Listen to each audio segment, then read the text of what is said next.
DB অফিসের counter terrorism ইউনিটে আয়নাঘরের মতো গুম ও টর্চার সেল রয়েছে এবং সেখানে অসংখ্য লোকজন আটক রয়েছে বলে সামাজিক যোগাযোগ মাধ্যমে আলোচনা। এই আলোচনায় ডিবি অফিসের সামনে জড়ো হন সাধারণ মানুষ। তাদের দাবি, গুম থাকা মানুষের অনেকেই হয়তো এখনও আটক রয়েছেন। আমরা তো জানি না, আজকে একদিন দুই দিন যাবৎ রাষ্ট্রের কোনো কর্তৃপক্ষ নেই। আমরা জানি পুলিশ সেখান থেকে চলে গেছে। আমাদের ভাইরা কি খাবার পাচ্ছে নাকি মারা যাচ্ছে ওখানে? কেন তাদেরকে এখানে আনা হলো?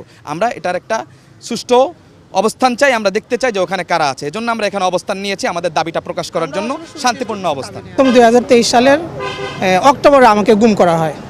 আমাকে মাগরিবের সালাতের পরে আমাকে মসজিদ থেকে তুলে নিয়ে যাওয়া হয় এবং আমার চোখ মুখ বাঁধা ছিল, আমার হাতে হাত করা ছিল। আমি জানতাম না কারা আমাকে তুলে নিছে। তো পরবর্তীতে আমাকে প্রায় 23 দিন কোনো একটা জায়গায় একটা টয়লেটের ভেতরে আমাকে আটকে রাখা হয়। এরপর সেনাবাহিনীর সদস্যদের নিয়ে পুরো